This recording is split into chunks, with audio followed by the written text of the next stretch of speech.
60대, 70대가 되면 그동안의 삶이 얼굴에 고스란히 새겨진다는 말들 하죠. 그런데 유독 시간이 갈수록 인상이 더 안 좋아지는 분들이 계십니다. 왜 그렇게 될까요? 사실 이유가 분명히 있어요. 오늘은 그런 특징들을 하나씩 파헤쳐 보려고 합니다. 먼저 우리가 생각할 수 있는 전제 하나는 인상이라는 게 단순히 얼굴 윤곽이나 주름만으로 결정되는 게 아니라는 점이에요. 말투나 행동, 그리고 마음가짐에서 묻어나오는 표정의 영향이 크거든요. 배우 김혜자 씨가 예전에 인터뷰에서 얼굴 주름보다 중요한 건 마음의 주름이라고 했습니다. 실제로 어떤 분은 주름이 좀 있어도 부드럽고 밝은 느낌인데 반대로 주름이 덜해도 뭔가 굳어 보이거나 불만이 가득해 보이는 경우가 있잖아요. 그럼 본격적으로 60대, 70대가 돼서 인상이 점점 어두워지고 안 좋아지는 특징들을 꼽아볼게요. 하나씩 살펴보면서 왜 그런지, 어떻게 하면 예방할 수 있을지를 얘기해 보겠습니다. 첫 번째 특징은 부정적인 말과 생각이 입에 달고 사는 경우입니다. 젊을 때부터 불평, 불만이 많은 분이 있다 해도 30, 40까지는 사회생활하며 어느 정도 자기 검열을 하죠. 그런데 환갑 이후에는 사회적 지위나 역할이 줄어드니 굳이 조심을 덜 하게 됩니다. 그러면 습관처럼 힘들어 죽겠어, 저 사람 싫어 죽겠어, 별 의미 없어 등의 부정 발언이 자동으로 튀어나오죠.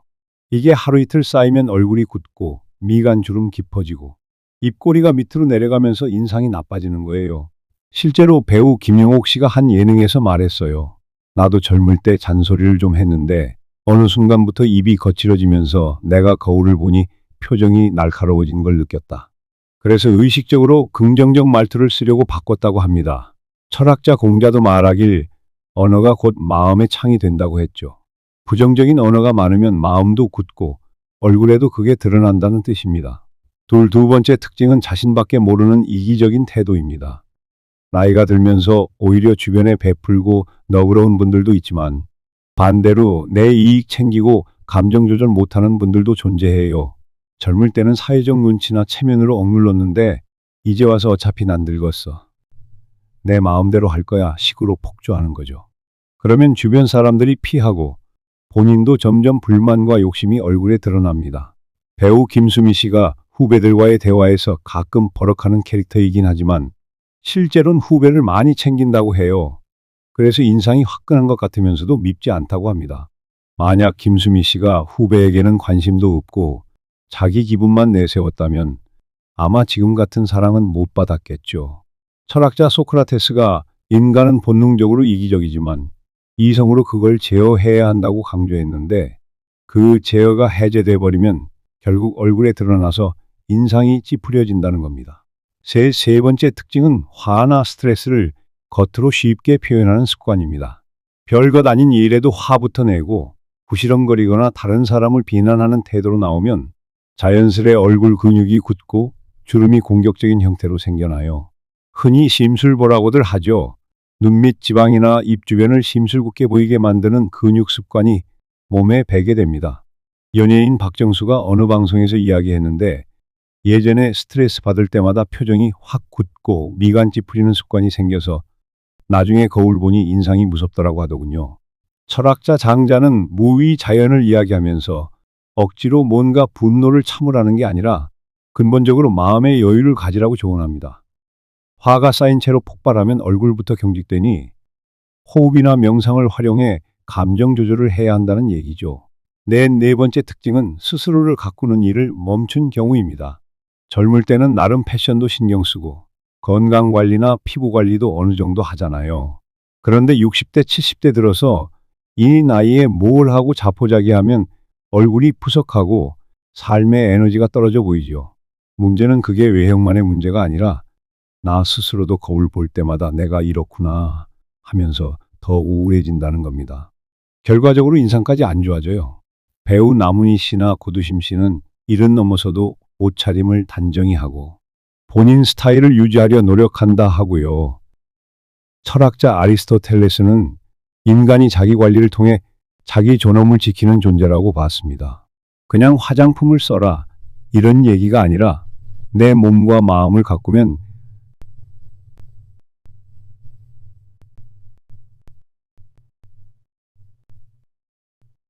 5번째 특징은 잔소리가 늘고 남을 탓하는 버릇입니다. 나이 들면 경험이 많아지니 내가 겪어봤는데 하고 시작하는 경우가 많죠. 그 자체는 나쁜 건 아닌데 문제는 잔소리나 비난 형태로 표출되면 주변에서 부담스러워하고 본인도 기분 좋을 리 없어요. 그걸 왜 그렇게 해? 내 말 안 듣더니 망했지? 이런 식으로 말하는 경우 딱히 악의가 없어도 듣는 사람이 기분이 상하고 말하는 사람 얼굴엔 늘 불만이 떠 있게 됩니다. 배우 이순재 씨가 후배들에게 잔소리 안 하기로 유명하죠. 대신 아유 난 이걸 이렇게 했는데 자네 생각은 어때? 정도로 의견을 묻는 식으로 조언을 한다고 해요. 그러니 이순재 선생님 하면 떠오르는 인상은 온화하고 지적인 모습이잖아요. 만약 잔소리를 즐겨 했다면 지금처럼 존경받는 인상이 아니었을지도 모릅니다. 철학자 니체가 말했듯 상대방을 바꾸려 들지 말고 인정하라는 태도가 인상의 부드러움을 만든다는 거예요. 이 5가지 특징에서 공통되는 건 결국 마음속에 부정과 분노, 이기심이 쌓이면서도 그것을 긍정적으로 해소하지 못하는 상태라는 겁니다. 그게 얼굴 근육과 표정, 말투에 그대로 배어나오니 인상이 점점 딱딱해지고 불만 덩어리가 되어버린다는 거죠. 물론 노화 자체로 주름이 생기긴 해요. 그러나 주름의 모양과 표정은 나의 삶의 태도와 관련이 크다는 게 핵심입니다. 그렇다면 어떻게 하면 60대, 70대에도 인상이 좋은 사람으로 남을 수 있을까요? 크게 5가지 방법을 정리해 볼게요. 첫 번째 방법은 매일 거울 보며 미소 연습하기입니다. 이건 단순히 예의상 웃는 게 아니라 내가 어떤 표정을 짓고 있는지를 자각하는 훈련이죠. 남들이 보기 전 내 얼굴을 내가 먼저 확인하는 거예요. 배우 김혜자 씨도 아침에 거울 보며 오늘은 환하게 살아야지 라고 다짐한다 했어요. 철학자 공자도 내 마음 상태를 들여다보고 그것이 얼굴에 나타나는 걸 스스로 점검하라고 말했습니다. 두 번째 방법은 말투에서 긍정어와 칭찬을 늘리는 겁니다. 앞서 부정어가 습관이 되면 인상이 굳는다고 했잖아요. 반대로 긍정적으로 말하려 노력하면 표정도 자연스레 편안해져요. 예컨대 안 된다 대신 해볼만 하다 힘들어 죽겠네. 대신 조금 피곤하지만 괜찮아 이런 식이죠. 배우 박정수 씨가 주변에서 젊어 보인다라는 말을 들을 때마다 아유 고마워요. 나도 긍정적으로 살려고 하거든요. 라고 답했다고 해요. 그게 인상과 직접 연결된다는 거죠. 세 번째 방법은 내 감정을 관리하는 루틴을 갖는 겁니다. 화나거나 우울할 때 바로 표정에 드러나지 않도록 가령 호흡이나 산책, 간단한 명상 등을 습관화하는 거죠. 배우 고두심 씨가 힘든 촬영 땐 짬날 때마다 잠깐씩 눈 감고 호흡하며 마음을 고른다고 합니다. 그러면 불편한 감정이 바로 얼굴에 새겨지지 않는다는 거예요. 철학자 소크라테스가 너 자신을 알라고 했듯 내 감정을 아는 순간부터 그 감정을 다스릴 수 있게 됩니다. 네 번째 방법은 유머나 여유로운 태도를 일부러라도 만들어 보는 겁니다. 나이가 들수록 진지해지고 근심이 많아지기 쉬운데 일부러라도 농담과 여유를 삶에 끌어들이면 표정이 부드러워져요. 배우 김수미 씨의 경우 대표적인 예죠. 툭 하면 버럭 캐릭터지만 그 안에 귀여운 농담이 섞여 있어서 결과적으로는 엄청 심각해 보이지 않아요. 철학자 장자는 세상이 아무리 거칠어도 내 안에 놀이 정신을 잃지 말라고 했습니다. 그 놀이 정신이 얼굴의 근육을 풀어주는 열쇠가 되죠. 5번째 방법은 누군가와 비교하거나 탓하지 않는 습관 들이기입니다. 내 실패를 남 탓으로 돌리거나 남이 잘 되는 걸 시기하면 자동으로 인상에 드러나요. 한마디로 모든 걸 스스로 수용하고 책임질 때 표정이 오히려 편해진다는 말이죠. 배우 이순재 씨나 나문희 씨가 후배들과 겪는 작은 트러블에도 내가 배우는 게 있구나. 내가 조금 더 양보하면 되겠지 하는 마인드로 넘어간다고 해요. 그러면 그 편안함이 얼굴에도 묻어나서 사람들의 존경을 받는 인상이 완성되는 거죠. 철학자 니체가 말했듯 운명을 사랑하는 태도가 필요해요. 그래야 얼굴도 부정과 스트레스로 찌그러지지 않습니다. 이쯤에서 실제 사례 하나 들겠습니다. 어떤 분이 60 후반까지 말투도 거칠고 늘 불평불만이었는데 90 가까이 된 지금은 엄청 인상이 부드러워진 걸 직접 봤어요. 그분 말씀이 70 넘어서 한번 크게 병치레하고 나니 남 탓할 게 아니라 내 삶에 감사하면서 살아야겠다는 걸 깨달았다. 그 순간부터 거울 속 얼굴이 점점 달라지더라. 본인이 고백하셨는데 정말 신기하더군요. 사람은 마음먹기에 따라 평생 굳어졌던 인상도 바뀔 수 있다는 증거 아닐까 싶습니다. 물론 이것이 쉽게 되지는 않죠. 왜냐하면 인상이라는 건 수십 년 습관이 누적된 결과이니까요. 그러나 늦지 않았다고 봅니다. 철학자 공자도 50에 지천명이라 했지만 60, 70에도 얼마든지 새로 배우고 변할 수 있다고 믿었어요. 우리가 조금만 노력해서 말투, 표정, 마음 자세를 바꾸면 얼굴 근육도 따라가고 결국 인상이 달라지는 기적이 일어날 수 있다고 봅니다. 또 한 가지 인상이 나빠지는 다른 요인 중엔 단순히 건강 문제. 예컨대 치아가 안 좋거나 턱 관절이 불편해서 굳은 표정을 짓는 경우도 있습니다. 이런 건 치료나 관리가 필요한 영역이죠. 치아가 안 좋으면 자연스레 입술을 꼭 다물거나 인상 쓰게 되거든요. 그럼 주위에선 왜 저렇게 환한 표정이지? 하고 오해할 수 있어요.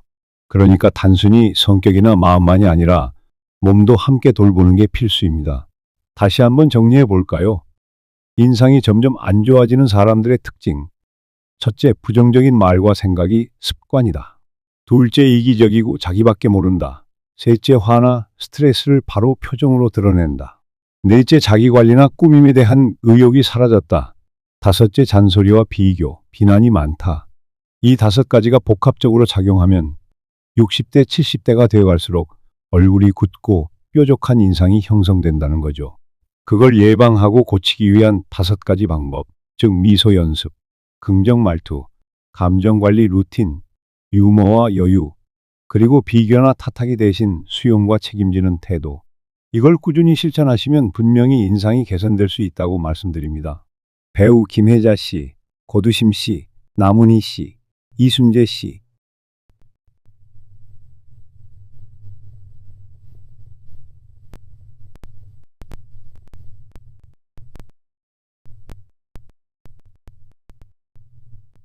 마무리로 철학자들의 말을 조금 더 곁들여 보고 싶네요. 소크라테스가 내면의 모습이 겉모습을 결정짓는다고 했고, 니체는 네 삶을 사랑하라. 그러면 네 표정도 사랑으로 빛날 것이라고 했습니다. 다 같은 맥락 아니겠습니까? 여든이 넘도록 밝고 인상이 좋은 분들은 알고 보면 남 탓이나 불평 대신 자기 인생을 긍정적으로 받아들이는 정신을 가지셨더라고요. 이 방송 듣는 분들 중에 이미 인상이 좀 굳었나 걱정하는 분들도 있을 거예요. 너무 불안해하지 않으셨으면 합니다. 지금부터라도 의식적으로 바꿔보면 됩니다.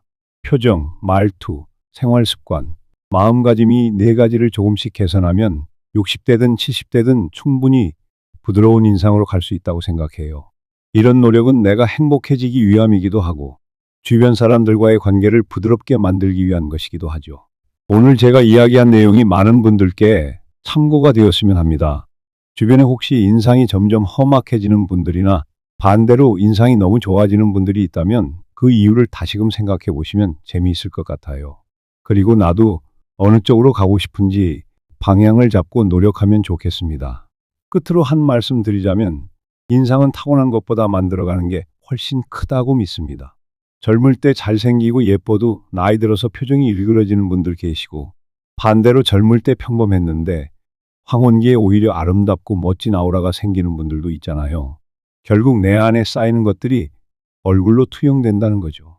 그럼 여기서 마치겠습니다. 건정맨이었고요. 꼭 제 말씀을 기억하셔서 60대, 70대에도 이분 인상 참 좋다라는 소리 듣게 되시길 바랍니다. 누구나 늙음은 피할 수 없지만 얼굴을 어떻게 빛낼지는 스스로 결정할 수 있다고 봐요. 오늘 끝까지 함께 들어주셔서 감사합니다. 모두 건강하시고 인상도 마음도 나날이 화사해지시기를 응원합니다. 건정맨이었습니다. 감사합니다.